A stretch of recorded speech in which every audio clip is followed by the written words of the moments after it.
Right now, on planet Earth, we are faced with the greatest pandemic in all of history. A pandemic is a worldwide epidemic, and this pandemic is called cancer. I mean, 100 years ago, 0.5% of Americans got cancer. Today, 1 out of 2 men alive will get cancer in their lifetime, 1 out of 3 women will get cancer in their lifetime. The World Health Organization just came out with a recent study, and they said that cancer statistics are tragic and epidemic, and they're soaring. In the next 20 years, cancer statistics are going to soar 57%. And when I first started as an integrative medicine physician, my goal was just to treat primary care conditions such as diabetes, hypertension, obesity, depression, blood pressure, for example. But as the prevalence of cancer started to grow, my practice started to grow as well. We are unbelievable beings, intellectually, emotionally, psychologically, physically. We are magnificent creatures. We have to say, this is not okay. Unfortunately, it's true. Cancer is on the rise and has been for over 100 years. It's believed that in 1905, only 0.05% of people had cancer. In 1950, that number rose to 10%. And today in the United States and other developed countries, that number has increased to 33% of women and 50% of men, diagnosing over 10 million people annually, killing 6 million people globally. And if something doesn't drastically change, it is projected that cancer will increase by 57% around the world over the next 2 decades. If this tragic trend continues, it means for every family of 4, the children, the parents, or the entire family could have cancer in their lifetime. When I was born, cancer was the 10th cause of death in children. Today, it's the first cause of death in children. When my father was born in 1900, 1 in 33 had cancer of any kind, shape, or form. Today, it isn't a question of will I have cancer, it's a question of when. At the end of the day, no matter how much money you have, it doesn't show that you'll have an improved outcome. And in fact, having insurance itself doesn't show that you'll have an improved outcome. It just means that you get current care, right, and access to care. But the current care and access to care right now is not to be proud about. The United States right now is ranking 46 out of 48 industrial nations in terms of outcomes, right, cancer including. So there's 46 other countries that are doing better than us. So we are not doing well. We are spending the most amount of money to take care of people, and we're getting very, very poor, inadequate, deficient results. So we all have to say, we're all paying for this because we're all in this together. And we all have to say, we have to stop, look, and listen. What are we doing? Really, health is so important. It's more valuable than wealth. And a lot of people don't understand that because they've never been sick. And you ask any rich tycoon with cancer if he traded all for his health, and what's he going to say? He's going to say yes. It's an amazing paradox we're facing. On one hand, we extended our lifespan, and also we enjoy more comfort of life. You have more abundant food, more comfortable environment, for most of us. And yet we have more disease, more list of different diagnoses, more challenges, and deeply have more stresses. I think that is one main reasons we experience all these different kind of disease more than before, including cancers. Yeah, so I was diagnosed with stage 3 colon cancer when I was 26. And I thought I had an ulcer, and I was misdiagnosed. And the doctors eventually ordered a gastroenterologist to do a colonoscopy, and they found a golf ball-sized tumor in my large intestine. And so I was basically rushed into surgery, and I had no experience with the cancer at that time. I'd never had any friends diagnosed, no family members. I just really didn't know anything about it. And so I was a very typical cancer patient in that way, clueless. And the way the cancer industry works is they use fear to rush you into surgery, chemo, and radiation. And you really don't have time to think about your life. You don't have time to think about why you're sick, maybe what you need to change in your life. And you're just quickly put on this conveyor belt. And so I had surgery. They took out a third of my large intestine. And when I woke up from surgery, they said, well, it's worse than we thought. You're stage 3, it spread to your lymph nodes. We took out everything we could see, but you're going to need 9 to 12 months of chemotherapy. And at that point, I just accepted that this is my life. And I'm a cancer patient, and I guess I'm going to have chemo. And, it was a very strange time for a 26-year-old. I was diagnosed whenever I was 15, and at first they thought it was cancer, and then they had the biopsy, and that determines what specific tumor it was. And later on, I went through chemotherapy for 1.5 years, and it was very exhausting. I just felt really tired and overwhelmed, and I felt like a zombie. So I had it the first time in 2010. I was diagnosed with stage 3, and got through that journey, felt maybe what you might say a little bit overly confident. And then in 2012, it came back, and it was stage 4 with metastases to the bones. So when I had the first episode of breast cancer diagnosed, I went into the same shock that everybody goes into, only I had a foundation under me of intuition and a couple of decades of learning to support me through the terror. When a person has a cancer and gets a conventional diagnosis that the cancer is running out of control and their life is being threatened, of course, when they leave that doctor's office, they're living in total fear now of a time bomb ticking in their own biology. This fear actually is in itself what can aggravate the cancer even more, because the stress chemistry of fear is not going to stop the cancer, but actually promote its growth. There's an epidemic both of cancer, that the cancer incidence and death rate continues to rise, and the trust of patients in doctors has diminished tremendously. We used to be looked as, saviors in white coats. Now, patients are becoming to see doctors as their foe. Why? Because the first thing that a doctor is going to do to a patient is get information sufficient so that they cannot be sued. So we are taught actually in medical school to always give the worst case scenario. So you're dead, and I'm going to do everything that I can to help you. But since I told you that you're dead, you can't sue me anymore. And it's horrible.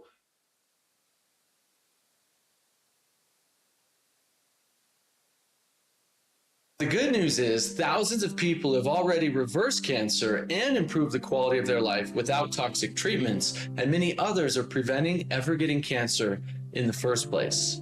There is a lot of evidence, data, and firsthand stories indicating that your odds of getting cancer can be reduced, and your ability to reverse cancer can be increased not by totally avoiding the medical industry, but actually learning how the natural and holistic evidence-based medicine can work together in harmony with the latest medical treatments to create a truly integrative approach to health and healing. The idea, the word cancer is such a frightening word, and new discoveries are overturning 150 years of the way we've been taught to think about ourselves and our relationship to our bodies. And that means that those new ideas are also changing the way we have been conditioned to think about disease, including cancers. I've talked to well over 5,000 people in 67 countries all over the world about their cancer. So believe me, they've taught me why people get cancer and how they get over it. Believe me, I've learned that. If my body brought this to me, it can take it away, because our human body, it does a lot of miracles. It performs many miraculous things. And I've seen some very, very good cases. Thyroid cancer, stage 4, going into total remission, been in remission for 3 years. I've seen very good responses to lymphoma. I had a patient I had been working with who was paralyzed from the waist down. After 1 week on sodium selenite, he was up and walking normally. I've seen responses to breast cancer. One of the doctors I work with had an excellent response to malignant glioma. In a very short time, a reduction of tumors by about 75% their size. Prostate cancer is responding extremely well. One of the doctors I work with is stating fantastic results in 6 of 7 prostate cancer patients. So I had cancer at one point, and I healed it holistically, alternatively. And I want to help empower people with the knowledge that there are choices out there. There isn't one way to go about trying to heal your cancer. The traditional method is not, it's what everybody knows, but it's certainly not the only way you can heal your cancer. 30 years ago, alternative medicine was quackery, and there were huge attempts to try and marginalize or eradicate any modalities that didn't fit within the kind of biomedical, scientific, technological framework. As people became more and more inspired, as they began to see examples of traditional Chinese medicine, for example, as being very helpful, acupuncture or herbs, people began to demand that they have access to these kinds of treatments. And more important, they began to demand that there be an evidence base for those treatments. So the National Institutes of Health, which is in a certain sense an oxymoron because it is the National Institutes of Disease, but it began to feel the pressure of the consumer and of the taxpayers. And so that led to the beginnings of the Office of Alternative Medicine, and then now the National Center for Complementary and Alternative Medicine. We still have a long way to go. Their budgets are very limited relative to organized, medical research. But it speaks to the fact that we have the power within us to change the system and to call for a new model of healthcare that can meet us in our fullness. We need to understand that the traditional medical world operates out of a paradigm that essentially is based on medication, medicating symptoms, working with invasive procedures and surgeries. Their paradigm, what they've been trained in, their model of the world is not from that place of understanding the root cause issues that gave birth to these conditions, that generated these conditions. They have only been trained how to, as they say, cut, burn, slash, how to medicate, how to go after symptoms. The integrative medical world, or traditional Chinese medicine or Ayurvedic medicine, these are modalities that understand that cancer is the body that is so toxic, so out of touch with itself, that it is creating this chaotic pattern that's not responding. We need to bring it back into harmony. Cancer is the end result of disturbed processes that have gone on in some cases for decades.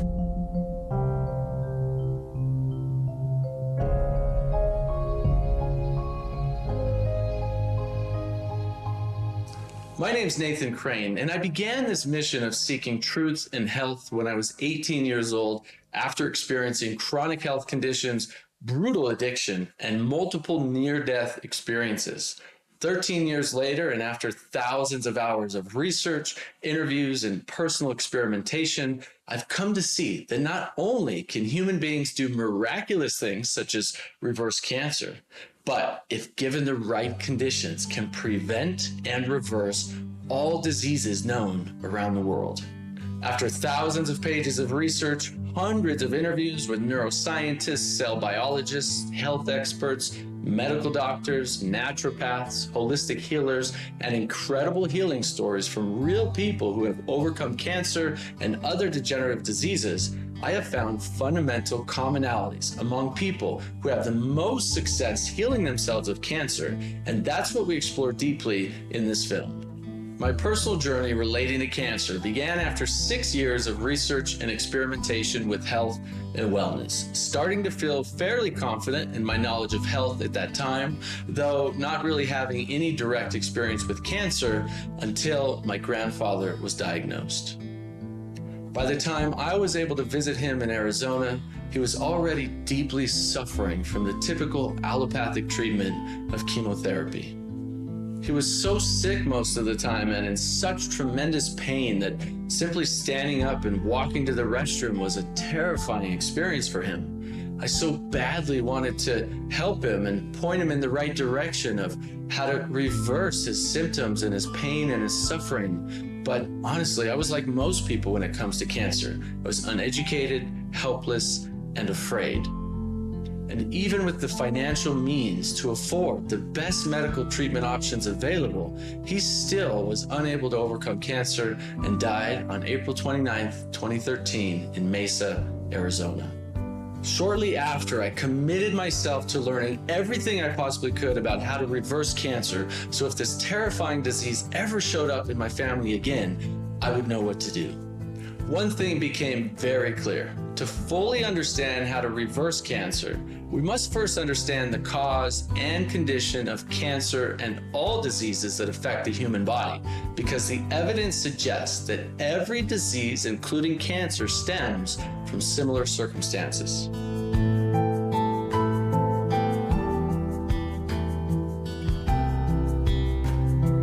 So far, most of the cancer industry does not feel comfortable talking about the causes of cancer. They want you to believe, in essence, that cancer is spontaneous, that it is something that happens without a cause, which, if you think about it, is a very unscientific notion. How can something spontaneously happen without a cause? Cause and effect are in place in our universe, right? So if you have cancer, there have to be causes, and those causes have to be something more than just genetic. So a lot of people look at cancer as a disease or something to be avoided, as opposed to looking at it as just, it's a natural result of a set of conditions.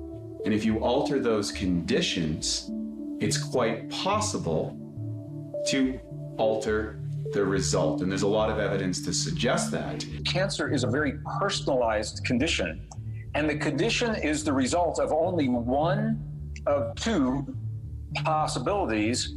Either we have too much of something we do not need, or not enough of something that we require in our bodies that triggers our bodies into a process where we begin to express that through the genes.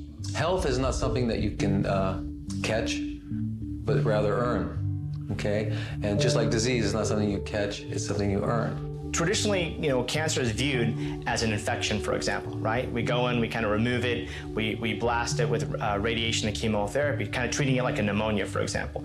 But it's not. What happens is cancer is not from outside, it's from within. It's the loss of self. So I always tell my patients, cancer is like an orchestra. Your cells are all communicating. There's a variety of amount of cells that play different types of instruments in music, and they all play a certain role. But over time, through certain unhealthy lifestyle behaviors, dietary factors, and environmental toxins, some of these orchestral players start to think outside the box, and they're going to say, I want to play my own music. Every one of us that has not had a cancer diagnosis has had cancer cells every single day of our life. So looking at this as some kind of an invading enemy that's somehow gotten into your breast or your colon or your prostate or wherever the cancer appears is just nonsense, in my opinion. Absolute nonsense. It's a model of cancer and other degenerative conditions that we have that doctors are taught in medical school. that they need to treat the symptoms of this thing that's invented, that's presented itself in our bodies. They need to take this enemy out of our bodies. 90% of the time, cancer appears as a tumor. What is a tumor? When you study cancer enough, you realize that a tumor is simply a collection of malignant cells and other cells that the body has elected to wrap in tissue because it has exceeded the immune system's ability to take care of the cancer cells and keep them under control. So the body recognizes this, it's very intelligent, and says, uh-oh, my primary system hasn't worked, I need to try something else. And so it wraps these malignant cells in tissue. Well, that's what a tumor is, basically. And because the cells inside it keep dividing out of control, the tumor will gradually grow in size. And eventually it'll be discoverable. Yeah, so everyone has cancer cells. This is known. Cancer never hurts a person except for the very latest stages. The average person has cancer in their body for 7 years before they're even diagnosed. They have no idea. You can have a tumor in your brain and not even know. You can have a tumor in your lungs for years and have no idea, in your ovaries, anywhere. It's only once, and all along, that tumor is actually helping you cope with how you're eating unknowingly, or how you're thinking unknowingly, or how you're feeling with things that might be going on that you're not able to resolve or avoid. So cancer actually extends a person's life. Now, it becomes a serious problem, obviously, in the end. See, it never actually becomes a problem until late stages, because there's always a point where we can take responsibility and change what's going on. The first and most important thing that people need to recognize is that cancer is not an invading microorganism. It's not like malaria. You weren't attacked by cancer from the outside. This is a mindset shift that is crucial to the healing process. Cancer is an expression of an imbalanced cellular physiology. That's really what it is, which means that your body's cells aren't talking to each other in the correct way. The DNA is not being expressed in the correct way. What we understand from an integrative standpoint is cancer is a metabolic disease. So if you understand what feeds cancer cells to grow, such as inflammation, elevated blood glucose, environmental toxins, stress included, unhealthy diet and lifestyle behaviors, then we can see the factors that trigger cancer cells to occur, or the increased risk of cancer occurring overall in the individual. Once we understand those factors, then we can change those unhealthy lifestyles and dietary factors and improve the overall outcome. When it comes to cancer, there are different ways to approach it. You can approach it using conventional medical procedures such as chemotherapy, radiation therapy, surgery, and all that. Or you can start to recognize, can I treat it without interfering with the function of the body? So the first question is, where does the cancer come from? Then there's the belief that a cancer is caused by a cancer gene. I say, how did that come about? And the answer is, in a Newtonian world, the physical body is affected by physical things only. So when a person has a cancer, the source of that cancer must be something physical. And so they take apart the body looking for what is unique to the cancer. Then they start to show there are something called oncogenes, cancer genes. Well, this has become the biggest problem in the world for a very simple point. There is no gene that causes cancer. There is no gene that causes cancer. There is no gene that causes cancer. It's not caused by a gene. It's caused by not being in harmony with the world around you and engaging a gene that can cause cancer. So, for example, so many women are affected by the BRCA1 gene, the breast cancer gene. Hearing they have that gene in their body immediately puts their consciousness on a track that says, oh my God, I'm going to get cancer, I have the gene. Well, this is starting off on a false belief, and that is that the gene causes cancer. There is no gene that does cause cancer. The BRCA1 gene, does it cause cancer? Well, let's put it this way. 50% of the women that have the BRCA1 gene never get the cancer. Well, there's an important conclusion right there. Possession of the gene does not cause cancer. It's the gene in addition to a lifestyle that is not in harmony. That's where the cancer comes from. So, as a result of this knowledge or this approach, when I started working with cancer, it was back in New York around the year, I'd already quit doing conventional medicine, and it was around the year 2000. And I figured that, well, number one, we got to stop making cancer. We got to stop producing it. If we don't stop producing it, then what are we doing? We're going to cut it out, it'll come back. We'll cut it out, it'll come back. It's an endless thing, chasing your tail.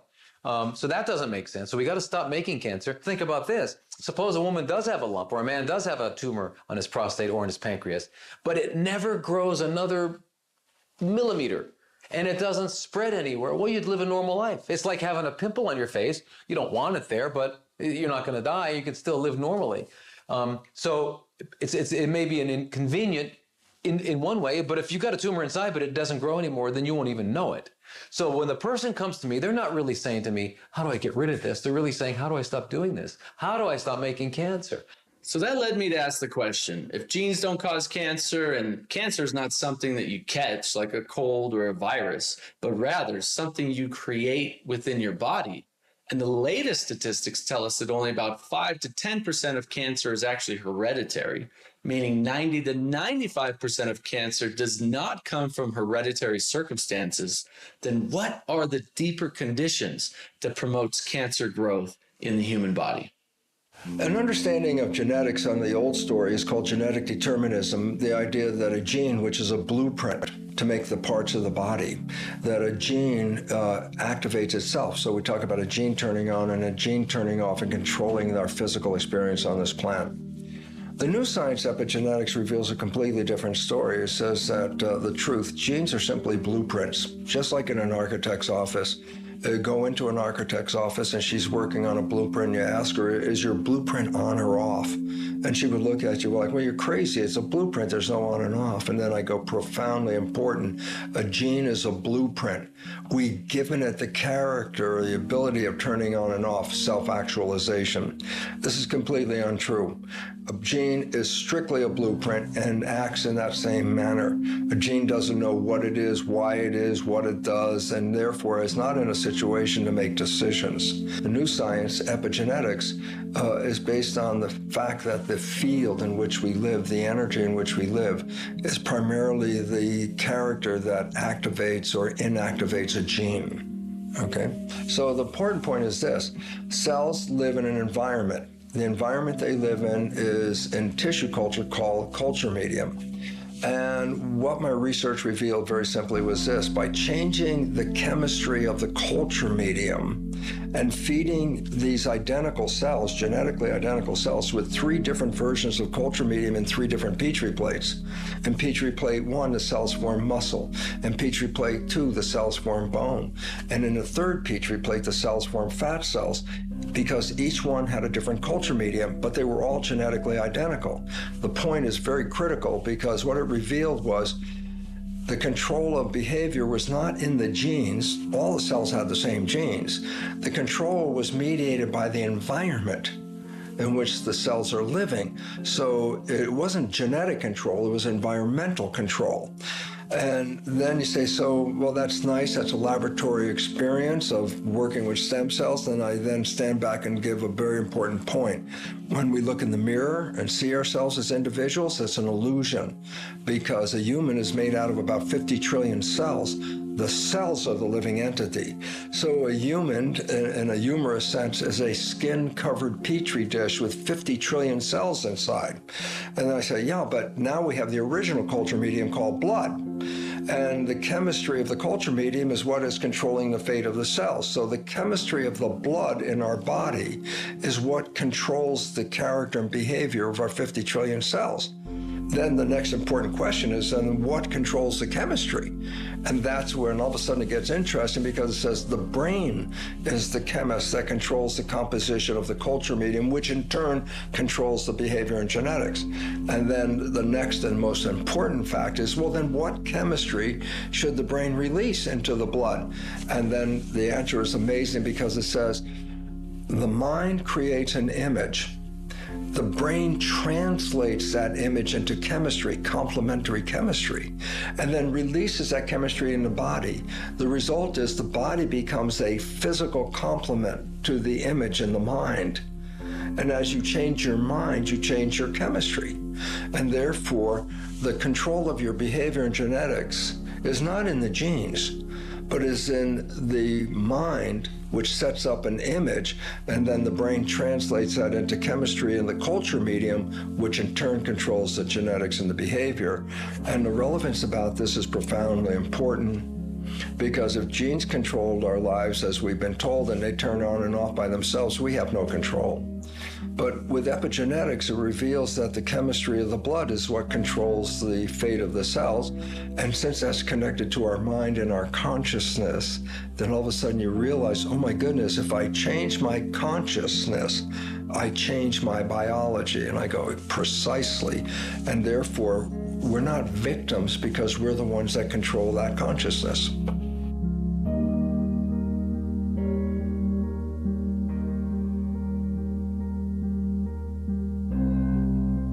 Interestingly enough, even the Centers for Disease Control, which is the standard cancer treatment people, what they're essentially saying is about 80% of the chronic degenerative conditions we get, including cancer, result from stress, emotional issues we go through, experiences, traumas, all kinds of things. We know that our emotions have a deep and profound impact on our immune system, for example. We know that when we feel stressed, it has a detrimental impact on our immune system. It actually causes greater pathology. So we need to come into harmony and balance between the mind and the body. So the separation of the mind-body is really the deeper cause of the issues. And that's also the deeper cause of, wanting more, consuming more, owning more, fighting more, controlling more. So all this energy is causing more stress. More stress in this body, but also more stress in our life, and causing more stress on the planet Earth. And that's everything, all the challenge we're facing, all the crisis, you name it, a whole big list is the expression of that stress, that separation. We consider that the body is like a tree that grows on the ground of the mind. So the tree, which is the body, cannot be healthy if the ground is also not healthy.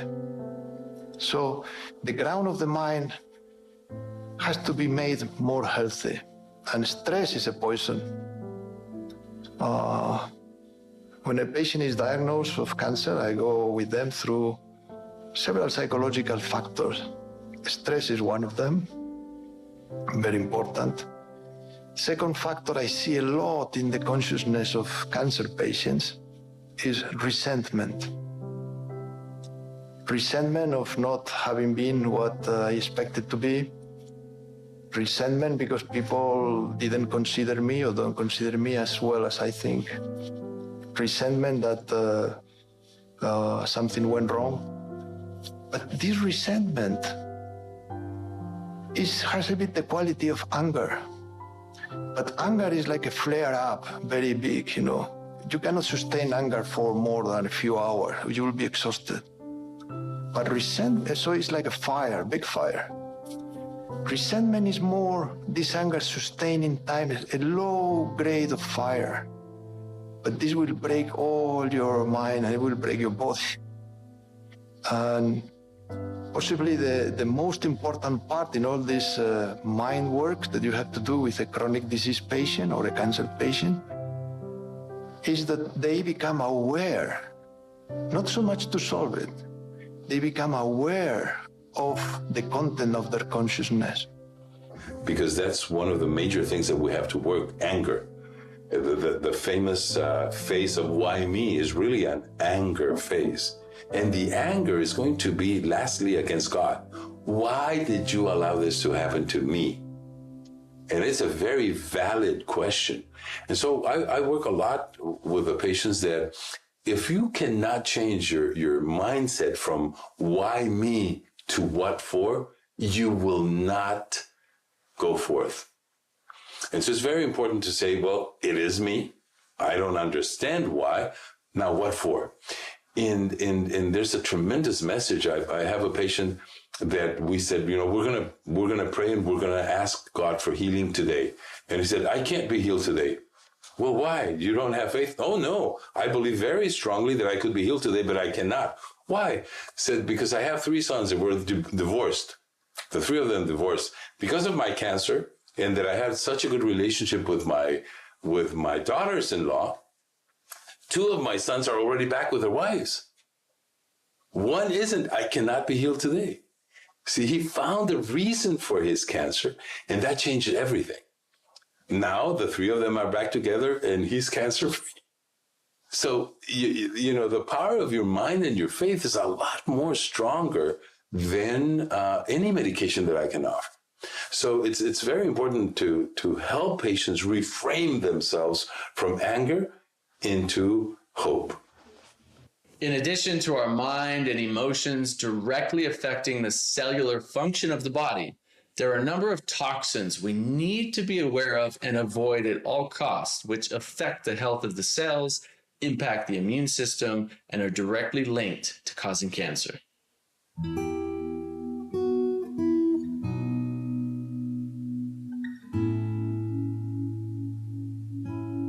Anything that changes the metabolic dance, the metabolic process that the cell is engaged in from an aerobic to anaerobic, resulting in a chronic fermentative state, is what we call cancer. So anything that causes that, and what is that? That's toxins. Any kind of toxins, and there's enough toxins in the extracellular fluid around a cell. The cell is now going to be dealing with those toxins and metabolizing and changing, and the mitochondria are going to die. They're the most vulnerable parts of the cell. And once they die, we go into what's called cancer. So lots of toxins, and those are all kinds of toxins, from pesticides, herbicides, fungicides, plastics, and the plastics are also going to change the, they're what we call xenoestrogens, and they change the hormone receptor status. Pesticides have xenoestrogenic effects, and all plastics are xenoestrogens. We are in a sea of xenoestrogens. One of the most commonly used pesticides in America is atrazine. And when the runoff of atrazine is runoff into lakes and rivers where there's frogs, there's actually been male frogs that have started to develop female characteristics, and you can't distinguish them anymore from a female frog because those xenoestrogens actually acted as estrogen in the male's body and turned them into female, and then started to promote cancers in both frogs, male and female. The more unopposed estrogen you have, the more likely you are to have cancer, male or female. Right now we have problems with our water. We have problems with the air that we breathe in certain cities. For example, if you went to China, there are certain cities now that they all wear masks because of the pollution. Los Angeles, maybe. Also, here in other places we can find contamination in certain things in the water, in our food, and more importantly, our body care products, which people inadvertently don't think about. We're putting on these things daily and daily over decades, and over decades we can see the absorption of some of these toxins in our skin as well. Toxins come from various forms. There's xenoestrogens, there's chemicals, there's plastics from bottled water, there's makeup. There's many forms of exposure that we tend to have hormonal changes in the body due to these toxins. A normal woman in Occidental culture puts in a year 1.5 kilograms of cosmetics on her skin. These cosmetics don't just vaporize and go away. A lot of the components go in. And there are some components called hormone disruptors. Now, just the very name is implying that your health is not going to be affected in a good way. Hormone disruptors. So you are going to have a problem with hormones. So hormones are very powerful substances. They're made in the body in parts per billion, parts per trillion. They are hugely impacting every single cell of the body.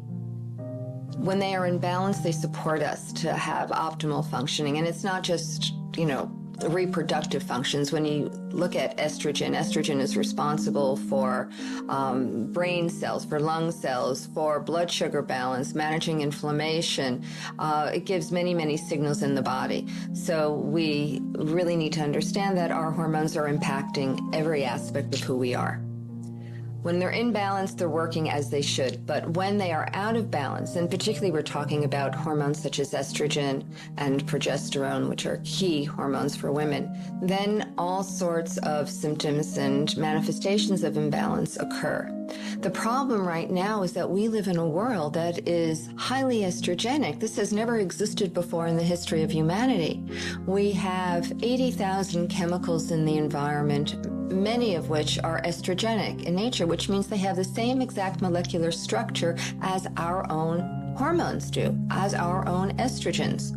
So we are breathing them in, we're eating them, they're in our personal skin products, we're absorbing them. They're coming in from all these avenues at a rate that the body really does not have the capacity to process. And the reason why they can become such a risk factor, because one of the jobs of estrogen is to proliferate the growth of cells. So estrogen, when a woman is coming into puberty, a young woman is coming into puberty, it creates her shapeliness, her breast, her hips, and that womanly form. That's all driven by estrogen. Estrogen's message is grow. It proliferates cell growth. When it's done and produced appropriately, of course, we get appropriate results. But if we have too much estrogen, if the balance is out of whack, then that grow message just keeps going and going. And if you happen to have cancer cells brewing in your body, estrogen is like fuel to the fire. It will feed that growth. So we have plastics, we have cosmetics, we have food, and we have water, the quality of water. Water is very important. I tell my patients, if you don't have a good water, our body is 80 or 85% water. If you don't have a good water, you are never going to heal. Yeah. So it is important to have a good source of water. The best way is either to have a fountain which is uncontaminated in many countries. For instance, where I live near the mountains, there is very good water, naturally. Or to put a purification system like reverse osmosis, plus a carbon filter, yeah? Not only reverse osmosis, carbon filter and reverse osmosis. There are other contaminants like Teflon in the pans we use, fire retardants. For instance, we buy a carpet, beautiful carpet, yeah, but this carpet has fire retardants, so try to put carpet which are more natural, like wool or cotton. But as I said, maybe today I think the most dangerous chemicals are plastics. So the concept of hygiene and the concept of easy life, it is easy, we have to revise it. I don't think we can go on with this for us and for the environment. And this is something Gerson said very beautiful. He said, if the environment is sick, our bodies are going to be sick because they're interlinked, they're related.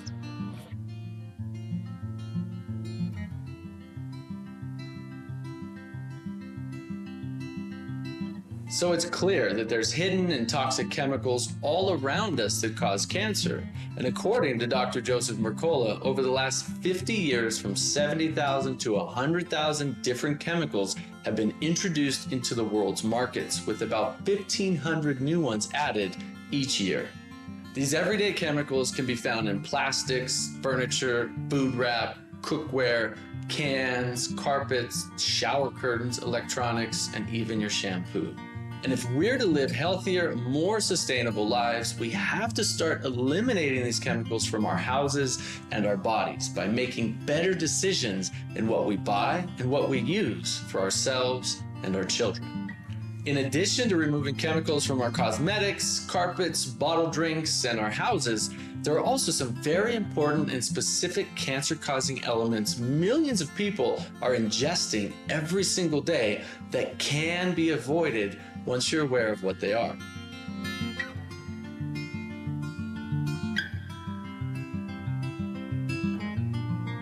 When we talk about environmental risk factors for cancer, that includes everything that your body comes into contact with or absorbs, which includes food. There are many cancer-causing chemicals that are still allowed in the food supply, such as sodium nitrate in processed meats, for example. It's allowed by the FDA, but it causes cancer. The westernized diet is pretty much a fast food, highly processed, industrial factory farmed, GMO, high salt, fat, sugar diet. And it's high calorie, low nutrient value. And that's why we see obesity in America, although we can say that we're actually starved of nutrition.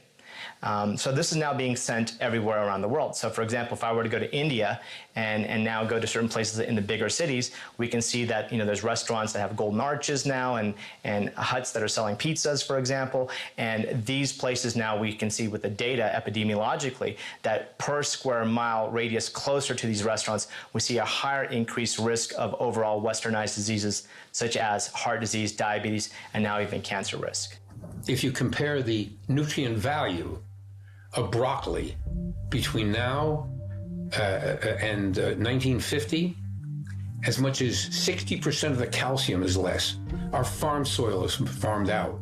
GMOs are one of the major causes of cancer. Monsanto testing was for 10 rats for 3 months, no cancer. Corn, fed them corn. Seralini in France did the same study, but didn't stop, didn't abort at 3 months. He went on to 7 months. You should see the size of the tumors. Then a scientist in Thailand did the identical study and came with the identical result. There is no question that GMOs cause cancer in minute concentrations. We're being poisoned to death and starved to death. And when we realize that when we take a bite of food, the molecules of that food go throughout the digestive tract, it gets in contact with every cell of the body, from the digestive tract to the lymphatics to the bloodstream. So the foods you choose to consume every day have a profound effect. In those cultures that have certain processed foods, foods that are higher in excess fat, cholesterol and protein, the incidence of breast cancer, prostate cancer, various forms of other cancers, lymphomas, we can see the differences between cultures.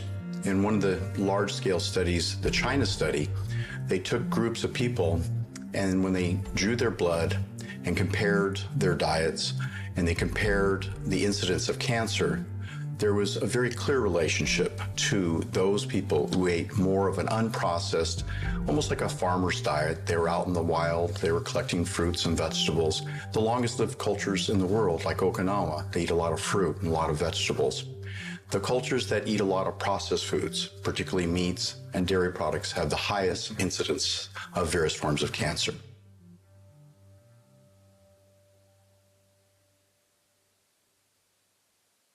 So after I look at the diet journal, I want to look at some metabolic parameters of people's health. And the main ones that I look at are blood sugar and insulin, because cancer thrives in a high sugar, high insulin environment. Cancer cells actually all absorb huge amounts of sugar, huge amounts of sugar. In fact, cancer cells are diagnosed with a PET scan by many oncologists. So radioactive sugar is injected into a person, and you will find that if a person has cancer, a lot of that sugar will absorb into specific locations of the body where cancer cells are. And so by looking at things like hemoglobin A1C and fasting insulin, which are both blood tests that my clients can get from their doctor, I can get a sense of how well they're handling their blood sugar. So cancer cells have this odd function. They absorb all this sugar. So now what's interesting is when a person is eating refined sugar or foods that make their sugar spike or elevate, that's very damaging to the body. In fact, it can kill a person. If your pancreas fails and your sugar's all over the place surging, you can die from that. Excess sugar dehydrates your cells. And since the body's almost made purely out of water, if you start losing water from your cells, they lose their function and they die. So when sugar surges, it damages our cells or destroys them. And the body does not want to lose its cells, so it will adapt. I mean, if you want to be healthy, it's not good to eat a lot of sugar. But if you have cancer, it's not good to eat a lot of sweet things because this is going to feed your tumor. So a huge focus has been on how to eat better with regards to blood sugar imbalances. But what's oftentimes overlooked is that when a person is stressed, if they're having a stressful day at work, or if they're stressed with their spouse, or if they're stressed with their kids, or if someone cuts them off in traffic, you can have your blood sugar surge from that. It's called the fight or flight response, and that's one of the side effects of stress. Your blood sugar can surge and can damage cells just like it would if you went and drank, liquid sugar like a pop. Even though sugar, I think we should consider it a psychoactive drug in the sense that if you are anxious, you are fearful, you're alone, when you eat sugar, you feel better. But if you have cancer, you have to be aware that this maybe is not the best way to deal with your anxieties. So the only way to avoid excess sugar and toxic chemicals is to become very mindful of the ingredients in the food and the products that we buy. But there's a deeper question around all this as well, which is, if our own governments allow the creation and promotion and sales of substances which are well documented to cause cancer and other chronic diseases such as processed foods, GMOs, chemical pesticides, highly processed sugar, and chemicals in our everyday body care products, then shouldn't our healthcare and medical systems, at the very least, be designed to support our health, vitality, and well-being? In technocratic countries such as the United States and other developing countries around the world, we're seeing a healthcare system which continues to improve exponentially with acute trauma care, such as stitching a gunshot wound or replacing an organ or severed limb. But when it comes to healing chronic disease, such as cancer, why is our medical industry's effectiveness lagging compared to many natural and integrative options available? The study was done by cancer specialists in Australia, in Sydney. There were 3 cancer doctors that got together to determine the effectiveness of chemotherapy in treatment of cancer. It was kind of interesting. They looked at the history of 235,000 cancer cases from 1990 through 2004 when they completed the study. And 165,000 of them were in the United States and about 70,000 or so in Australia. And what they were trying to determine was, what is the effectiveness of chemotherapy compared to people who do not get chemotherapy? And the way they measured that was the relative improvement of 5-year survival by people who got the chemo versus those who did not. Well, what they found, on average, looking at about 40 different types of cancer, was that in the United States group, the improvement with the chemo was 2.1% in 5-year survival.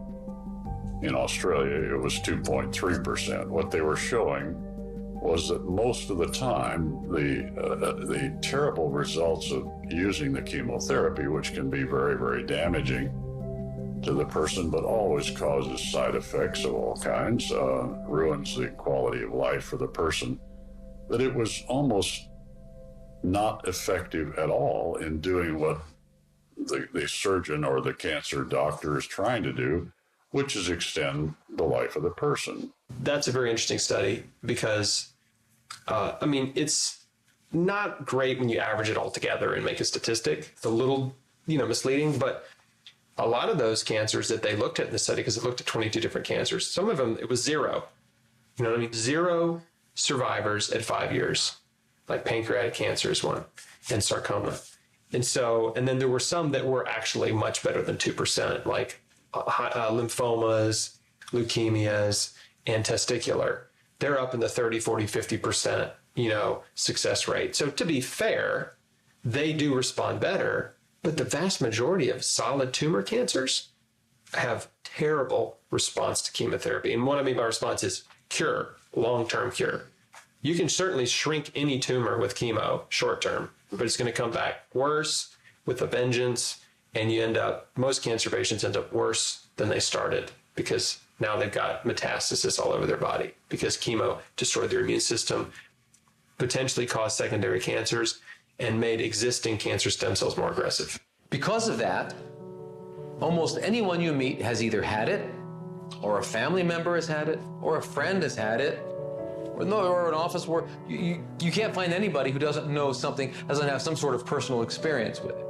And they have therefore seen how the conventional approach, what it does. And they've watched their grandma, their friend, just be swallowed up by machines in the ICU. They lose their hair, they lose their integrity, they lose self-respect, they lose everything, their functionality, and they get eaten up. And we now know actually that people die more from the quote treatments than from the cancer itself. I just saw a tremendous amount of suffering, and a lot of it was from the disease, but a lot of it was also from the chemotherapy and the medications that we were giving them. And I just sort of, at one point, felt that we were just adding medication on top of medication on top of medication to treat symptoms and to treat side effects. And it just didn't seem to be, that productive. And so I felt sort of frustrated. And, at some point, I think all of my hopes in Western medicine as the answer, as a single entity, kind of went to the wayside. And I started looking at other types of therapy, such as acupuncture, to try to treat some of these side effects and other conditions without adding an additional side effect profile. It doesn't seem very logical to me to put more toxins into your body. It hasn't worked for me. I felt dead whenever I was on chemo, and now I just feel more alive. I just feel like I actually have a chance of living. In medical school, we are taught the basic sciences, and then we're taught pharmacology, and then we are taught basically how to utilize that pharmacology in a medical setting when you talk to a patient. We taught how to do a history and physical, and interestingly enough, a lot of the art of taking a history and physical has been lost because everything has to be very lickety-split, fast. Do you have this? Do you have that? And we don't really get to the layers of people and really physical exam testing, like, why do you take your temperature? There's value to taking a temperature. We always look when it's too high, but what happens if it's too low? And we are not taught that in medical school. I don't remember, other than being in a hypothermic situation, but even a degree off, your temperature matters. And then what is your blood pressure? What is ideal blood pressure? What is ideal pulse? What is your respiration? What does your tongue look like? What do your fingernails look like? We've lost that. And this is things that I've learned over these past 28 years, how to incorporate these other art of examining a person and taking a history. And then, so when doctors come out, they're learned to really cursory look, take a history, take a physical, because that's what the system now lends to. Unfortunately, it's okay, we only have 5 minutes, let's get in there, talk, let me do an exam, and I'll explain the drug I'm going to give you, if they even do that. And usually that's what the toolkit a doctor has today is a medical prescription. If you have a headache, you may get different types of medicine for that. It's not like, well, do you have a food allergy? Do you have stress? Are you exposed to environmental pollutants? So that takes time for a doctor to be an investigator for the patient to decipher really why do they have mold and it's causing chronic sinus congestion. The tools that I had obtained in my medical training and in my fellowship training I felt that I, had a grasp of medications, of radiation, of surgery, and some other types of pretty, harsh and invasive therapies, but it just didn't equip me to take care of the patient, the whole patient. What we find in organized healthcare is that people are being deprived of their humanity. And we have objectified the experience and eliminated the importance of rapport and relationship, really trying to understand what does the illness or the disease mean to the person? How are they defining their experience? These are really important dimensions. Understanding what motivates and inspires us can help us to more easily develop a healing strategy that would be appropriate to the person. So people come in with different worldviews, belief systems, ways of engaging reality.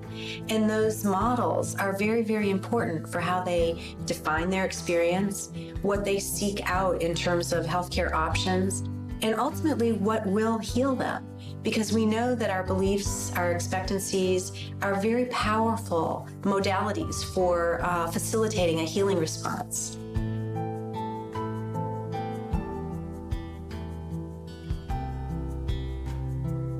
Well, I think we can't deny that Western medicine has a place in, in sort of the treatment of the cancer patient. But I think we can be, I like to use the word enlightened about the way we approach this patient and make sure that we're taking care of the patient and really looking to heal the patient rather than only cure the patient. We have everything available: surgery, radiation, chemotherapy, as well as a myriad of alternatives. And we have found that when we prepare a patient for any anti-tumor agent, being natural or conventional, that the results are much better.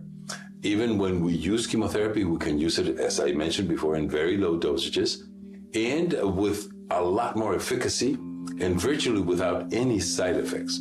So we integrate everything, but our aim is to provide the best therapy for a patient at the lowest cost, money-wise, emotionally, and physically. There are many conventional therapies that can be very effective, but at a tremendous cost in all areas, but especially physically and emotionally, that are so devastating that a lot of times they would rather die than continue with that therapy. So by integrating them, we have been able to be a lot more effective in keeping our patients alive. Now, what does the word integrate mean? It means bringing together a mixture of a variety of things. So an integrative approach in medicine is looking at the different disciplines. We've got naturopath, we've got Ayurvedic medicine, we've got conventional medicine, we've got osteopathic medicine, we've got homeopathic medicine, acupuncture, traditional Chinese medicine. Each one of these disciplines has aspects of it that are excellent, that work. And so what we've done in the field of integrative oncology, integrative medicine, is we've found the best of all of these worlds and we've brought them together. We're not saying that conventional is all bad. It does have some value and we do it. If you need something to stabilize the trauma, you go to the allopaths. That's what they're really good at, okay? And there's also things. So chemo is really good against the cancer, but not against the rest of the body. So how do we target it so it just goes there? Okay, but if we're just doing that and we're not stopping to produce the cancer, then we're on an endless cycle. So you see, if you don't integrate all this knowledge and modalities, you're not going to achieve it. Even if you have a good integrative approach. If I'm using just vitamin C, but I'm smoking. How about I'm using vitamin C, I'm smoking, and I'm eating cheeseburgers? Okay, so then I still haven't done it. So if you don't integrate, you can't be successful. We know that Western-based medicine has been grounded in science, and science is grounded in ideas of materialism and reductionism. So the idea that the only valid truth is the physical, and that we're going to understand that truth by dividing it up into pieces. The integral perspective comes from the opposite dimension. It's really arguing that there are multiple dimensions to our experience, and that in order to really understand the nature of healing, it requires a holistic view, an integral view. When we take an integral approach, we're interested in looking at the multiple aspects or facets of the healing response. So there's the inner dimensions, my own personal experience, my sense of wellness or dis-ease, There's the cultural aspects. How do I define my state of wellness? How do I seek treatments? What are the options for me? Then there's the social aspects, where there are institutions that support, going to a hospital or seeing somebody in a clinic. These are aspects. And then there are laws and structures that define our experience of healthcare. And then there's the evidence-based, objective aspect, where we look to see what works and what doesn't work. And I think it's by holding all of those dimensions that we can really begin to see a more effective healthcare system. The medical field, more focused on the physical. Yeah. Then integrative method, more focused on somewhere in the middle. Yeah. More spiritual approach, more focused on the invisible, the spiritual aspect, the mind aspect, yeah? So when we're recognizing the energy as a whole, then we all can come together, working together. And that's what I love about Qigong. It's not excluding, conventional medicine. It's recognizing the conventional medicine still only focus on, most of the time, is physical only. Most time is symptom management. That's why we call this disease a chronic or incurable condition. We do whatever we can to manage the system, to sustain life longer, to minimizing the suffering. So it's dealing with the physical energy, basically. Yeah, it's helpful. Yeah, so the whole picture, is incorporating the emotional energy, the mental energy, the spiritual energy, including the wholeness of energy, recognizing everything we experience in our life has impact for function as human beings, including physical, emotional, mental levels. I see my goal as an integrative medicine provider, integrative medicine physician, to be able to offer patients the best of all worlds. So the best of the Western medicine world, as well as the best of the complementary world. And in cases where I don't know, I want to be able to say, I will look that up for you, and I'm going to find out what I can about that for you. A true integrative approach does not deny the physical dimension, nor does it deny the dimensions of mind, emotions, energy, and spirit. Rather, it includes all human dimensions, physical and non-physical, to create a holistic approach to healing and wellness. And to understand how to create holistic healing and vitality in your life, we must understand how the immune system works and how to use our beliefs, the food, environment, sleep, exercise, spirituality, energy, and nature to support our body's ability to function at its highest level.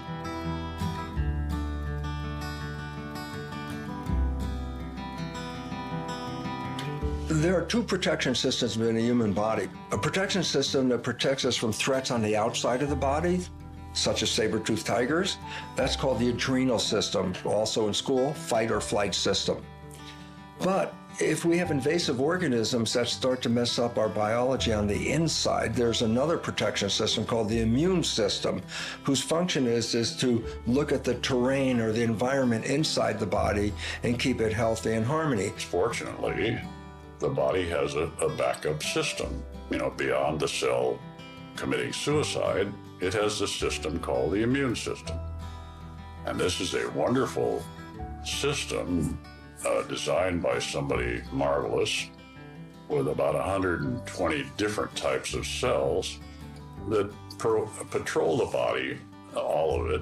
About 70% of it occurs in our gut, literally, but the immune system is very capable of handling cancer cells, and it does for every one of us. Cancer may come back again, but if my immune system is strong, it either won't be as bad or I'll be able to combat it completely. Therapies that are successful, that are effective, are ones that help to stimulate your own body's immune system. It helps to improve the detoxification process of your body. It helps to vitalize your body. It helps to bring you in balance. There is a cure for cancer. It's called a healthy immune system. So we can get that going, stop making cancer and eliminate it. We've got the whole package. And yet the immune system uses a lot of energy. The answer is very simple. As people get sick, they have so little energy, many of them can't get out of bed. So we're talking about a system that uses a lot of energy. And why this is relevant is if, for example, we are being chased by a saber-toothed tiger, where do you want your energy to go? And it's important because if I'm being chased, I want my arms and legs for me to get that flight so I can get out of there. So I want the energy to go to my arms and legs using the adrenal system as a distributor of the energy. In contrast, if I have an infection inside my system, I want the energy to be redirected to the inside to deal with whatever the problem is. So all of a sudden it says, well, which system should I be putting my effort on? And I say, where are your threats coming from? If your threats are external, then by definition, you're going to put all your energy into the fight or flight system. And they say, well, how do you do that? And here's the most important part, is that when we need to distribute the energy, we distribute it to where we need it. And since the immune system will not be necessary to protect me from a saber-toothed tiger, I want to shut off the energy to the immune system because it's going to take away from available energy for survival.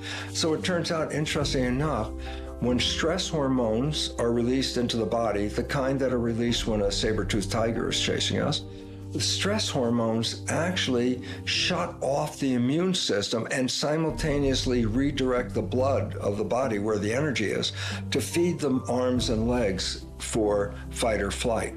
So basically it says when we are threatened by outside threats, the adrenal system will shut down the immune system to conserve energy. And this is profoundly important. It's a hierarchy. In other words, simple point. Let's say you have a bacterial infection and could have a bad case of diarrhea, and you're being chased by a saber-toothed tiger. Where would you redirect your energy to? Which one? It's obvious. The heck with the bacteria. I need to get away from the tiger, so therefore adrenal response will shut off the immune system and encourage fight or flight behavior.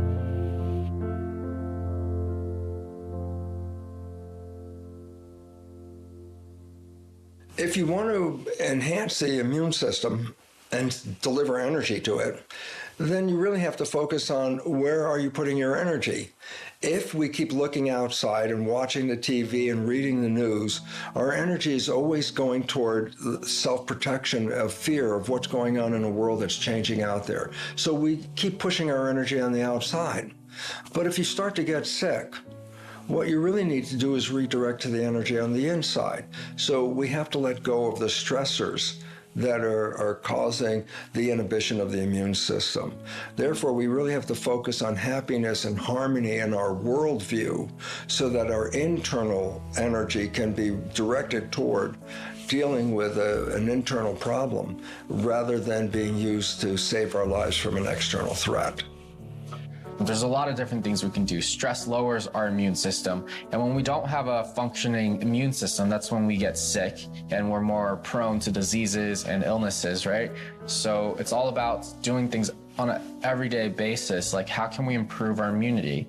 Being happier improves your immunity. Eating more sustenance, more nourishment into our bodies that allows us to thrive. We're not supposed to get sick. It's unnatural for us to get sick. And that's what people need to realize. A lot of things that we're doing nowadays is unnatural. So it's like going back to basics, eating fresh fruits and vegetables, being more balanced about your approach. For example, in Okinawa, these individuals who eat a plant-rich diet, they consume lots of sweet potatoes, purple sweet potatoes, a lot of oranges, fruits and vegetables, seed plants. They consume meat only about twice a month, and that would be fish, only twice a month. Contrary to popular belief, they don't eat hardly any meat, virtually no dairy product. And these individuals, they're so active during their daily activities. They're incredibly healthy, virtually no dementia, virtually no heart disease, the lowest rate of cancer amongst the planet. And here, they're near Fukushima, they're near radiation particles, they're exposed to toxins too, but they have a very light attitude about life, a loving attitude. Their family, their peers work together. They use herbal medicine, not toxic chemical medicines. And these individuals are the longest lived culture in the world. And in fact, I had someone come to me the other day and said, oh, I'm trying to be paleo my diet, I want to be more paleo. And he was a cancer patient. I said, well, no, actually the data shows that you need to eat more plants. But all the research that you see using phytonutrients only comes from plants, right? So there's not a single drug out there, there's not a single drug that for any condition matter that's coming, say, for example, from bacon, right? But we see all these plants, and these plants are really important to understand. My best advice for anyone wishing to prevent cancer is to adopt a low-fat, whole foods, plant-based diet and try to eat as much organically grown food as possible, stay clear of GMOs. From the dietary standpoint, that is my recommendation. The best is to be close to nature. Actually, Gerson said something similar, yeah? Try to eat not very manufactured food, processed food. Try to eat food in the most natural way. The answer I got when I asked for another way was nutrition. It was changing my life. It was taking control of my life, taking ownership of my sickness, of my disease, and also taking responsibility for my health. And that, even though I knew it was going to be hard, I didn't know how hard, but I knew it was going to be hard because I didn't have much support. And everybody thought I was crazy, except for my mom. I still knew I had to do it. It still made more sense to me than poisoning myself. And so that's what I did. I radically changed my diet. I started juicing. I went from eating about 1 serving of fruits and vegetables a day to eating between 15 and 20 every day. So I was drinking 64 ounces of vegetable juice every day. I was eating giant salads with cruciferous and allium vegetables. I was making fruit smoothies with all the cancer-fighting berries, blueberries, blackberries, raspberries, strawberries, coconut, like all this good stuff. And my goal was to overdose on nutrition. I discovered raw foods. And that was another level of healing. But wow, I really feel that's when the miracles started to happen. And I embraced green juice. I met a woman by the name of Lisa Wilson, and I spent a week with Lisa, immersed in raw foods. And I was there the first morning and had my first glass of totally green juice. I couldn't get enough. My cells were so happy. They kept filling me. I wanted more and more and more. And now I'm a total juiceaholic. I have a full alkaline lifestyle. I'm about 80% raw. I lost 28 pounds. Yay, I love it. It's smart to pick up these green vegetable plant-based foods, kale, Swiss chard, arugula, beets, pomegranate. These then can either be juiced and at least 6 to 8 ounces worth swished around in the mouth. Don't just gulp it down because the enzymes need to convert the nitrate into nitric oxide. Also, you can put them in big salads. You can certainly prepare them in various other dishes. They're a marvelous base to building the immune system. I might add, there's also the cruciferous vegetables, Napa cabbage, bok choy, savior cabbage, Brussels sprouts, broccoli. These donate what's called diindolylmethane and indole 3-carbinol. There's probably 360,000 different phytochemicals and enzymes that most of science hasn't even caught up to. But when you take in these natural phytochemicals, they donate a cytochrome enzyme, and it helps to disrupt the P451 cycle, which basically, as it contributes and it helps, it detoxifies harmful estrogens, whether they be xenoestrogens from pesticides and chemicals, or from birth control pills, or from synthetic hormones. These harmful estrogens are known to stimulate the production of or abnormal changes in cellular tissue. We know that a high-fat diet increases the rate of prolactin, and prolactin is present in women who have a high rate of breast cancer. So as we start eating more of these cruciferous vegetables with a low-fat, whole foods diet, I didn't say a fat-free diet, I mean get your fats from soaked nuts and seeds, avocado, coconut. You have to get as close to unprocessed foods back to nature. Kale, Swiss chard, arugula, beets, use the pomegranate, certainly bok choy, Napa cabbage. These are all the rich, nutrient-dense foods. Now, they don't have enough fiber by themselves, so you have to include soaked nuts and seeds in a crock pot, prepare beans, and then you're going to get about 30 to 60 grams of fiber a day. That's what you're going to need to detoxify the body on a daily basis.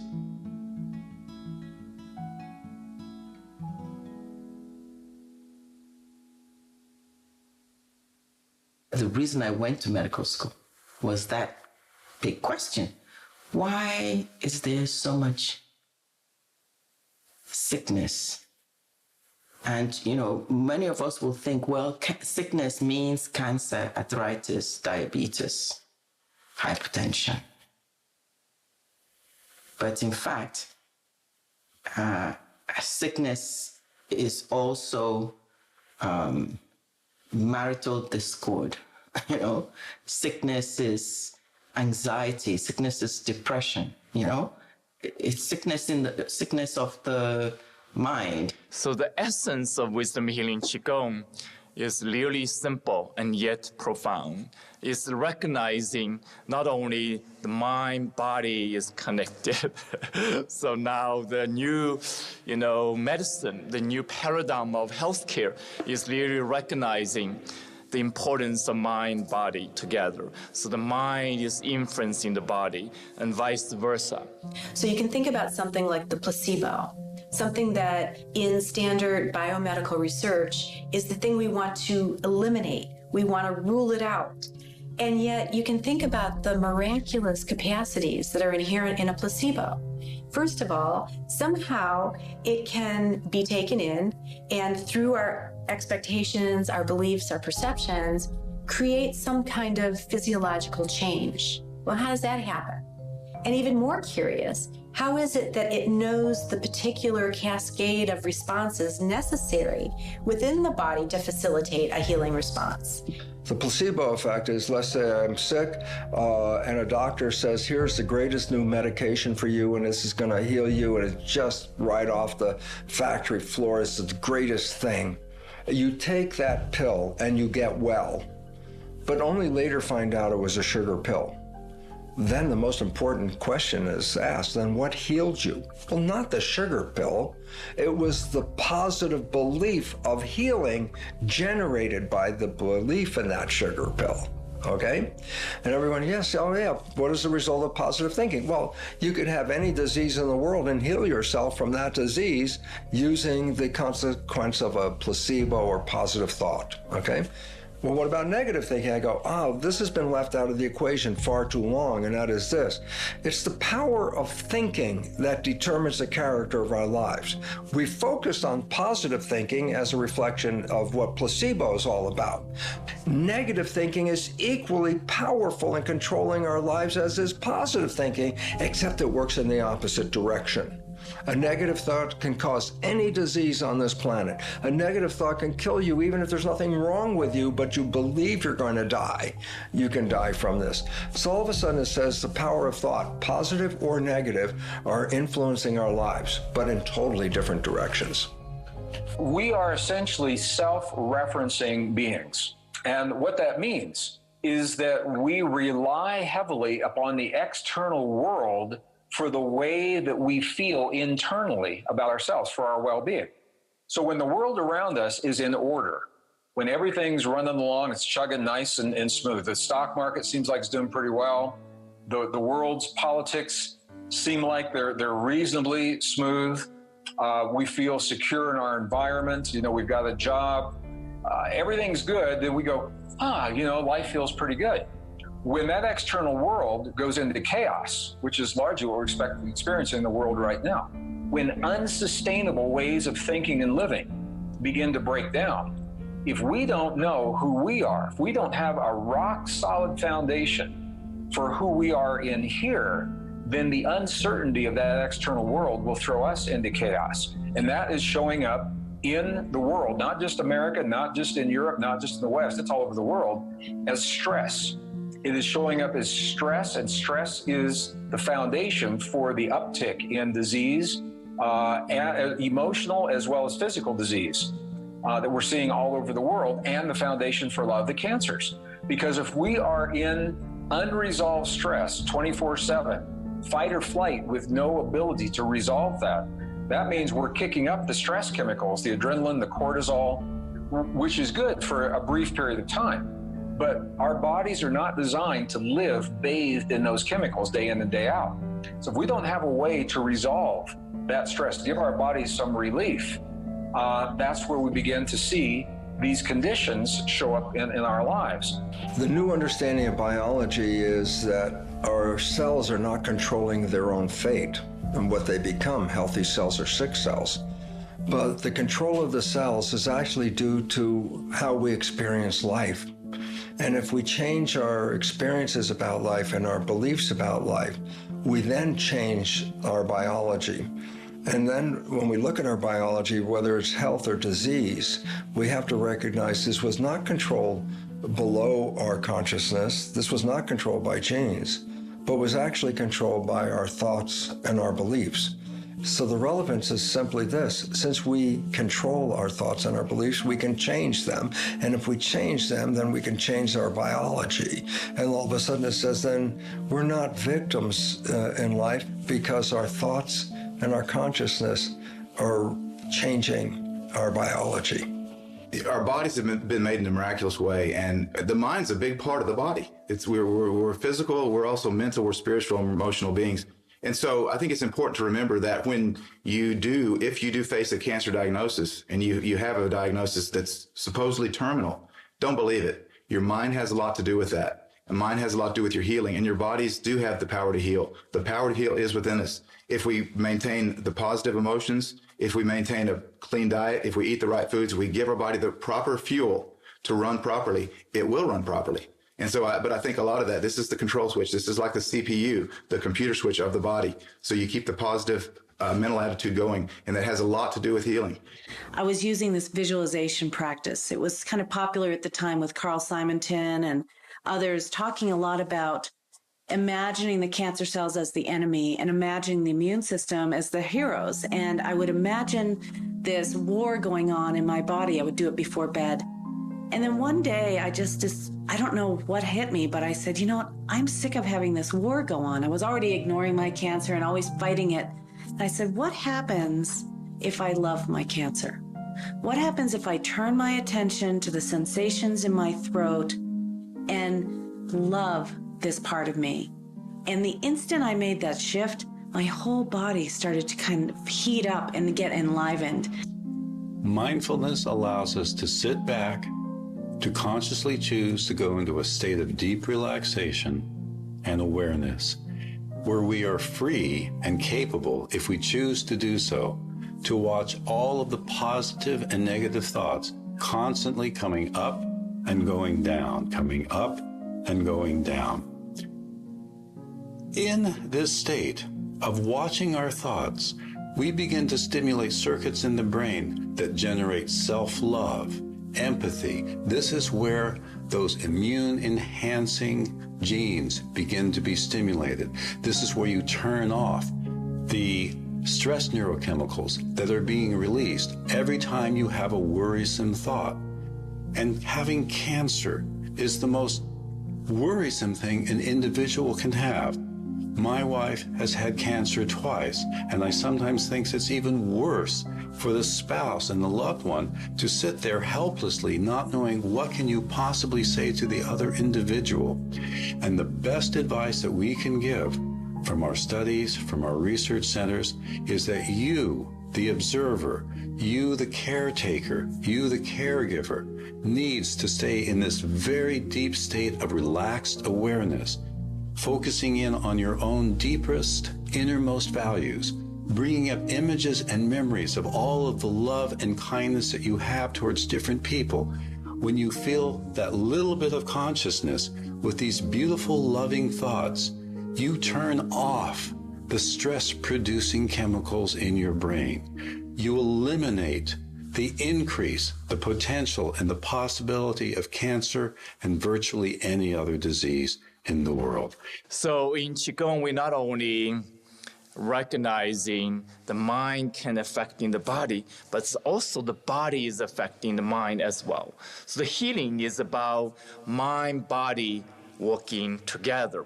It's less about, the mind overcoming the body, controlling the body, or the body is functioning by itself, or, become, the mind, become a victim of the body sometimes. When you're sick, the mind cannot function, effectively. So it's really about connection of the mind-body. It's about the collaboration of the mind-body. So the technique is very sophisticated. It's less about how the mind-body work together. It's about accessing the energy. That means when you're accessing the energy, which is the connection of all existence of life. So not only the existence of the physical body, the existence of the mind, even the nature of consciousness, but also the subtle energy of the universe. The energy of the earth, the energy of the food, the energy of the environment, and the energy of relationship, the energy with the planet, the energy with the universe. Yeah, all that relationship have a direct impact on our health. Health is the function. Is the functioning of the physical body, emotional body, mental body, as well the spiritual body working together.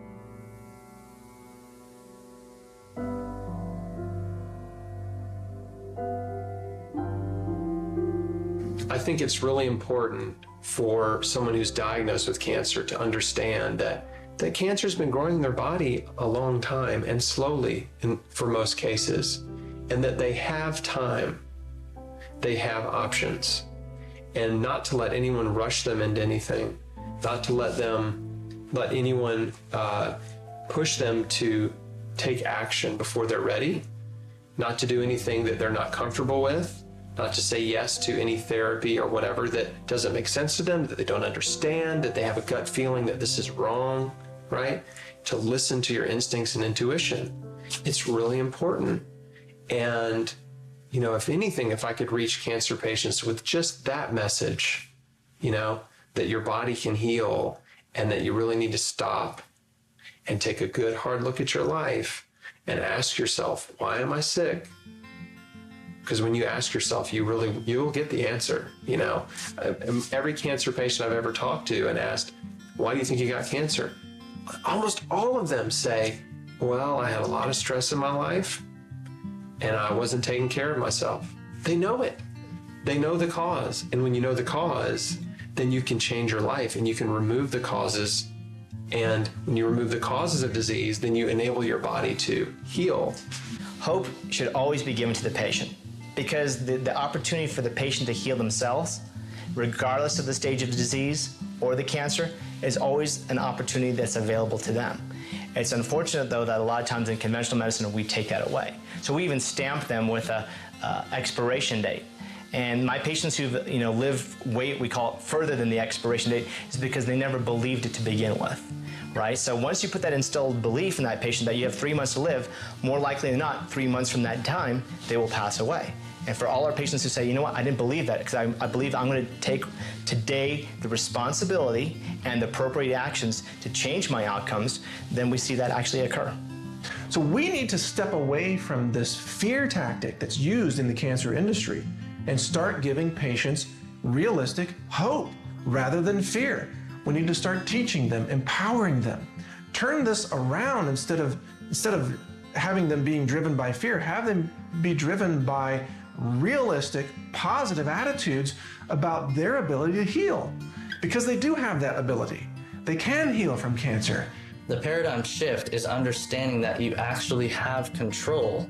And the reason, if you've developed cancer, it's there for a reason. And what's needed on your part is to start looking at your physical, mental, emotional, and spiritual realities openly, and accept where you may have been doing things totally unaware in a way that's actually not serving you and creating stress in your body. When people recognize that this is an imbalance in their body that needs to be corrected, and that there are relatively simple ways to deal with the issues that brought the cancer on, most of them find that they can heal themselves. And it's people in all stages of cancer, every kind of cancer imaginable. Cancer is a wake-up call. I mean, it's a divine tap on the shoulder. It makes you really step back and evaluate your whole life. Cancer is a life sentence. It's not a death sentence. It's a wake-up call. I believe that our body steps up when our mind isn't listening.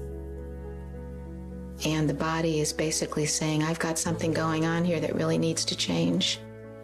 Yeah, how can you use this? Why did it happen for you?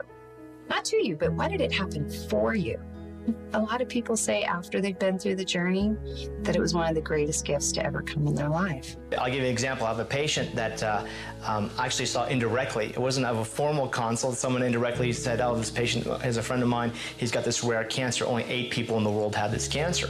And so I said, these are the things you got to do, because it's what we do for all cancer. I don't do anything slightly different.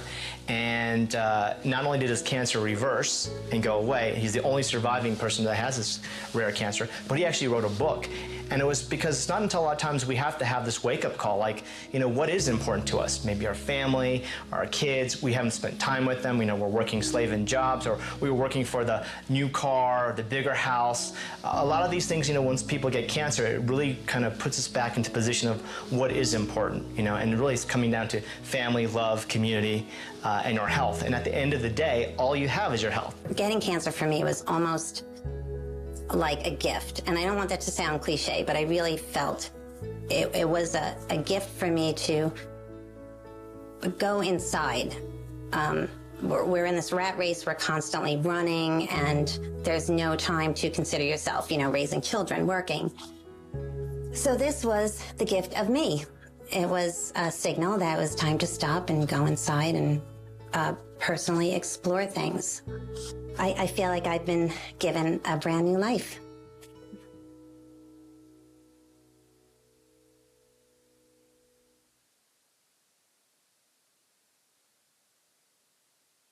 Remembering back to the day when I sat with my grandpa in Arizona as he struggled in tremendous pain from the toxic treatments he was receiving, while intuitively knowing there was a better way and wishing I knew what to say to him, yet feeling totally hopeless, afraid, and disempowered. If only I knew then what I know now. Maybe his life could have been extended. Maybe he wouldn't have suffered so much. Maybe he could have lived longer and healthier. And while we all have things in our past we wish we could have changed, the truth is that we can only change how we live right now, with the hope of creating a brighter future for ourselves, our children, and our grandchildren. The biggest difference now is that I'm not afraid, and you don't have to be either. Knowledge is power, and we have the power to change, to heal, to reverse any disease. With all of this new information, what will you do to change your life and impact the lives of those you love? Will you lead by example? Will you change your diet? Eliminate chemicals from your life? Eat more organic and plant-based nutrition? Practice meditation? Learn Qigong? Listen to your heart? Bring more loving kindness into your life? Change your beliefs to support your health and healing? Will you give yourself the time and attention and care you need to heal your body, your mind, and your emotions? Well, my main hope is that you take just one thing away from this film and begin implementing it into your life today. Just changing one thing about our daily habits can have a dramatic improvement in our lives over the course of just a couple of years. While we can't change other people, we can change ourselves. And by changing ourselves, we have the greatest hope for inspiring others to change as well. And after more than a decade dedicated to health and healing, I continue to make these important changes in my own life And my wish is that you will be inspired and empowered to do the same. So if cancer comes knocking, you won't be afraid. You'll know it's a wake-up call and an opportunity to love yourself even more, to eat healthier, think better, and appreciate every second of this miraculous thing we call life.